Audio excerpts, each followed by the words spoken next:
what about this process? Shouldn't we adopt a process like this that helps us mine the sustainability area for value?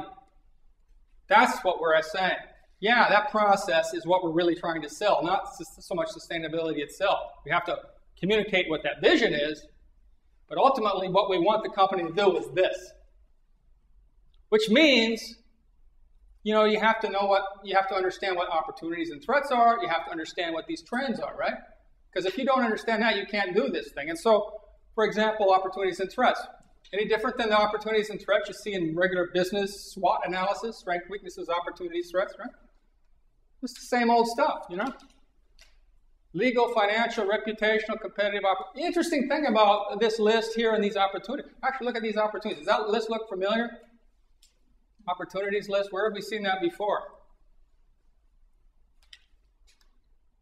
Remember what the conference board survey said? Why are we doing sustainability? Well, because, productivity and cost, reputation, brand, our customers are demanding it. We're going to get new business with sales. Basically, what those people were talking about is the opportunity side. But you can bet your boots that they also, in the back of their minds, have these concerns as well. Who wants to be involved in a big lawsuit or a big PR debacle in the press? Who wants to be, a BP CEO who says, I want to get my life back? Who wants to be that guy? Nobody wants to be that guy. So these threats and opportunities are what we're going to use in evaluating these sustainability issues. So let's just take one for example. Here's a sustainability trend. It has to do with water. What the experts say our world might look like if we continue on our trajectory. 40% of the world will live in water-scarce regions by 2005. And so what you see down here, I don't know if you can see this graph, but adequate level of water is 1,700 cubic meters of water per person per year. And you see anything less than that, this is a stress level, this is scarcity level, this is extreme scarcity. And so you can see where their projections are. It's not too pleasant, right? It's not a rosy picture for water, is it? Stephen Pickens said the next oil. Same kind of issue, only more dramatic. And so you're a company like Baxter or you're a company like Coca-Cola, and how do you approach this? What do you do if you're going to try to say, okay, now remember what we're going to do? We got a process in place. How are we going to look at water? How are we going to look at water? Here's an example. Here's a SWOT analysis. Actually, it's a TOSWIS process, I guess, instead of SWOT. Threats, opportunities, strengths, weaknesses. So we say, okay, look, here's some threats. This is a typical example of how one might approach this. We say within this particular company, whether it's Coca or Baxter or some other company, water shortage could jeopardize our operations. We got some competitors with long-term water rights. That's not a good scenario to be in. That's a pretty threatening situation. On the other hand, we have some water conservations that can save us money. And we can do some more on-site water treatment and reuse. That's possible. And we may be able to secure some long-term rights for ourselves. Okay, so there's some things that we can do that are a plus. On the other hand, those are opportunities. And the strength is that we do have water conservation projects underway. We have a great crackerjack internal engineering staff that can help us with those. The weakness is that we don't have any long-term water rights in some of our growth regions, and that some of their communities that we're serving have poor water supply infrastructure. So this is the layout. Strengths, weaknesses, opportunities, threats. You kind of look at this sustainability trend that we just talked about in that context, and then you create your action plan for what you're going to do to move forward to try to reduce the threats, control those, and to maximize opportunities. And this is the way a lot of these different issues can be approached. And of course, look at these trends. I mean, in my book, I got a couple pages on each one of these. These are just some 3 dozen trends. Some I kind of put them in 2 camps. There's sort of the basic sustainability conditions and sort of the responses. So, for example, you got growth of global business competition. Think about this. There's, a 10-fold increase in multinational corporations over the last 3 decades. And yet, down here, next to the last one in the corner, growing power of NGOs, these non-governmental organizations, sometimes called civil society organizations, 150% increase in international NGOs over the last couple of decades.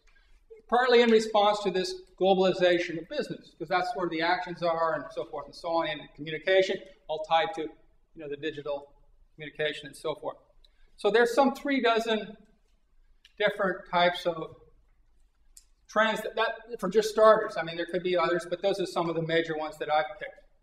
Now, I want to start by kind of getting at some of these trends, and let's talk about this for a moment.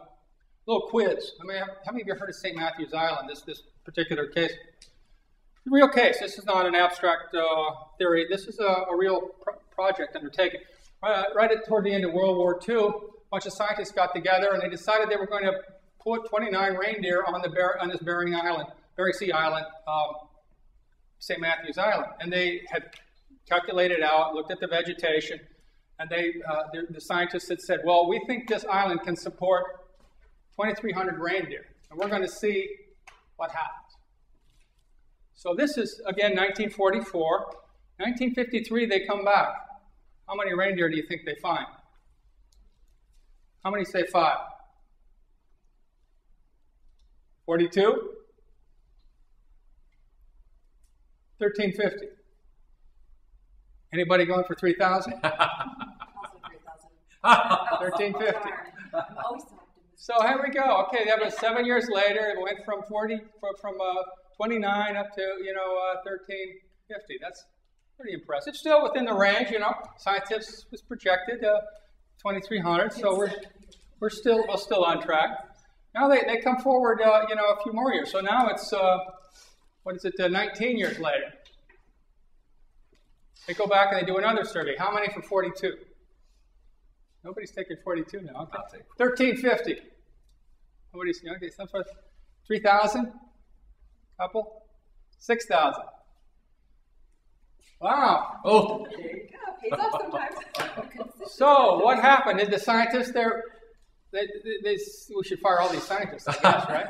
They projected 2,300, and yet the island has shown us with documented proof that it will support 6,000 reindeer, right? Are they all happy? I don't know how happy they are. I can't speak to their well-being. 1963. Now let's move 3 years forward. Now how much? 42? Anybody for that? 1350?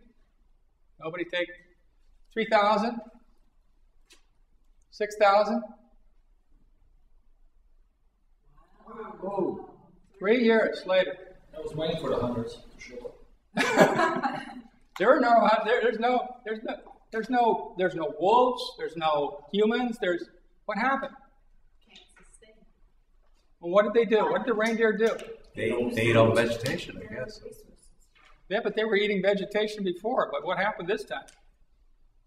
The rate at which the vegetation is. Yeah, they didn't only just eat the vegetation, they ate the roots, they ate the bark, they ate everything, and basically they killed, it was sort of an Easter Island type of thing, they killed what sustained them, right? They overran their carrying capacity. Carrying capacity probably was around 2,300, right? Yeah. But nobody bothered to tell the reindeer. Nobody just said no to the reindeer. There's no just say no program. They just went along doing what reindeer doing. Where's Planned Parenthood when we need it? Yeah, it was party time all day long, 24/7. But the interesting question is, so where are we with regard to the carrying capacity in the world? Let's look at art. Let's do another question here. Our screen is getting a little dim here. I don't know if there's something wrong with the projector. How fast does the world add enough additional people to populate another U.S.? 1 year? 5? 10? 25? I mean, 110. This is a big country, So we're plopping down a whole new U.S. Well, the answer is, of course, 5.